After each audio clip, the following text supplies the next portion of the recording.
As I was sitting listening to that song, it brought me back to something that I did years ago that partially brought me here.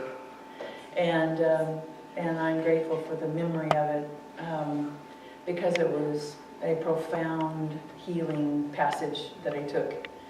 And each thing that I did I have done in my life that has brought me here, I am so very grateful that my higher self and the source actually led me to this state in my own evolution,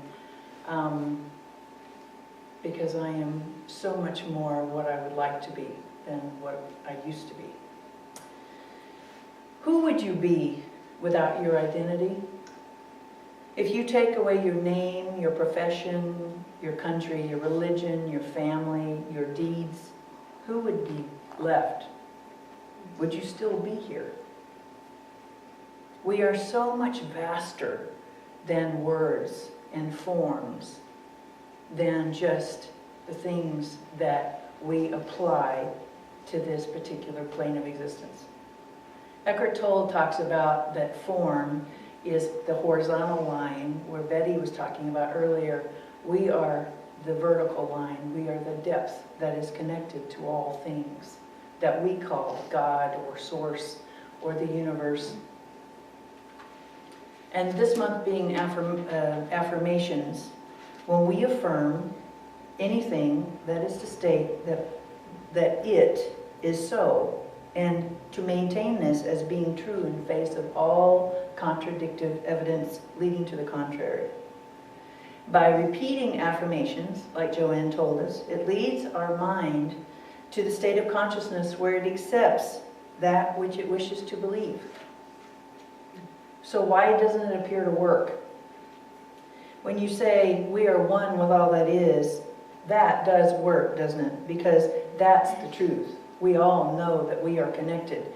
Even our animals. I don't know if you've ever had the opportunity to even speak with an insect, but when they look at you, if you're this close to a praying mantis, you know that there is a connection there. You understand it while it sits there and chews on its bug.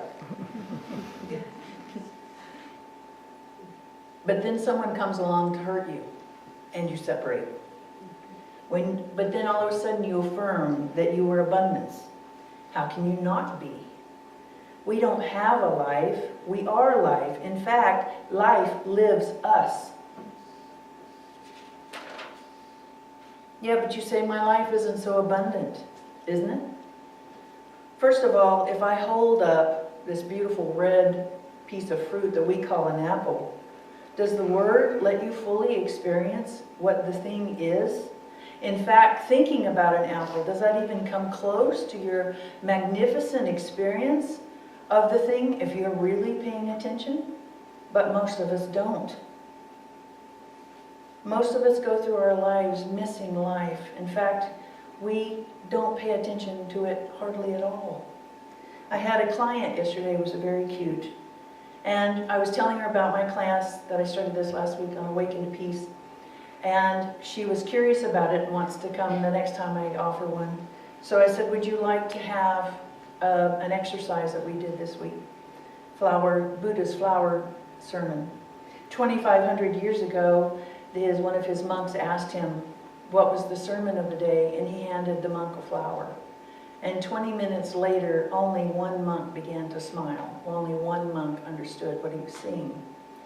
And so in my little group that I have once a month upstairs, we did the flower sermon to see what would happen. And it was an amazing experience, and I've shared this with you before, but all of the girls that were with me that day bonded with their pansy and wanted to take them home. It was so very cute. But some of them said, I never looked at a pansy before. I personally went Disney. I saw this little Chinese guy, with little slit eyes and stuff. It was really cute. But what the intention of the sermon is to get in touch with this life form that we share with it, life, and see that here is this astounding little life form that is busy making cells and flowers and leaves and color and scent and all these things, and yet is still so perfectly still. So then what that shifted in me was that I now look out when I'm driving or when I'm just in the house, I see this thick, and it's in here too, there's this thick, almost like additional atmosphere of stillness while we walk through it, while deer jump across the road, while little cars drive down the road, while the clouds drift through the sky. So yesterday, I handed her the flower, the plant. And it was interesting because we were talking about, can you still your mind? So after 10 minutes of leaving her with the plant, and it was pouring that glorious rain yesterday, I asked her, I said, could you quiet your mind? And she said, well, I had this really great conversation with the plant. And I kind of laughed, and it was like, it was a lovely little conversation, but she missed the point entirely. It wasn't about that. It was about quieting the mind and being still with the plant. And I said, did you still the mind enough to where you could hear what was going on outside? There was this wonderful rain, falling, and water crashing off the roof, and there was cars driving through it, and the wiggling of wheels with the wagon. Somebody was running to get their plants in the car across the street, and the dogs barking, and all these wonderful sounds. She said, no, I didn't hear a thing. And that is the state that most of us live in. I mention that because the conditioned mind, the dysfunctional mind, with our identification with form, has us so busy thinking that we gobble our food, we hurry to do this and that, we fly to the next event, to the next thing, to make us feel secure, to make us feel like we count. Who is that that's thinking that? Who is that is insecure about thinking that we need to count? If we know we are one with God, who keeps forgetting? Psalm 46:10 says, be still and know that I am God. We can agree that Jesus had some pretty cool powers. He fed the multitudes with very little. He raised the dead. He cleansed the lepers. But he didn't use his powers to collect stuff. He didn't have big homes. He didn't have servants. He didn't have power over others. And when they put him on the cross, he allowed it. Because I am sure that if he had wanted to, he could have easily annihilated them. Instead, he came to us as a way shower to remind us of what we're capable of. And when he was on the cross, he said, forgive them, Father, for they know not what they do. When we are in the midst, we were in the depth of our unconsciousness, or what Eckhart Tolle calls our ego, we don't know what we're doing. We separate, we think that the other is out to hurt us. We desperately try to collect the stuff that we think we need in order to make us feel safe. And we're missing the point. You need to still your mind. You need to bring your focus back to the now. Spending your time thinking about what ifs, regrets, missed opportunities, or being in terror about what's going to happen tomorrow is so painful. My dear friends, peace is at hand. Right here and right now. How? By stilling your mind and bringing your focus into the present moment. By making friends with what is, instead of creating a story about how life done you wrong. Be at peace. Stop. Listen. Experience the vastness of stillness that's everywhere present around us. The incredible beauty that's right outside the door. The mystery that we take for granted. It's everywhere. So what can you do about your future? Well, the good news is the future doesn't exist. Because there's only now. When tomorrow comes, it will be your now. Your security does not lie in stuff. Money in the bank, which they can take. Stocks go up and down. Real estate goes up and down. Opportunities vanish. Opportunities don't turn out like you want them to. All forms of security, in fact, are just temporary forms. Some of us are very uncomfortable with change. But look at the alternative. What if it never rained? What if it wouldn't stop? What if your baby never grew up? Or everything stayed the same like the movie Groundhog Day? and you did the same day over and over and over. Aren't we grateful things change? What about illness? You say, I don't want this. Isn't it healthier to surrender to what is? Because being in resistance to something makes it worse. Can you find peace in being resistant? Can you find peace in complaining, being right, being resentful, being a victim? God is all there is. We're one with that. So how does separation work? It doesn't, unless you like suffering. Most of us on many occasions in life have found ourselves in very difficult situations. Massive changes, pain, death, illness, etc. And yet here we are. One of the things my ego was most afraid of was paying the overhead of my shop all by myself. Well, here I am to tell you it's almost 2 years later and I'm doing just fine.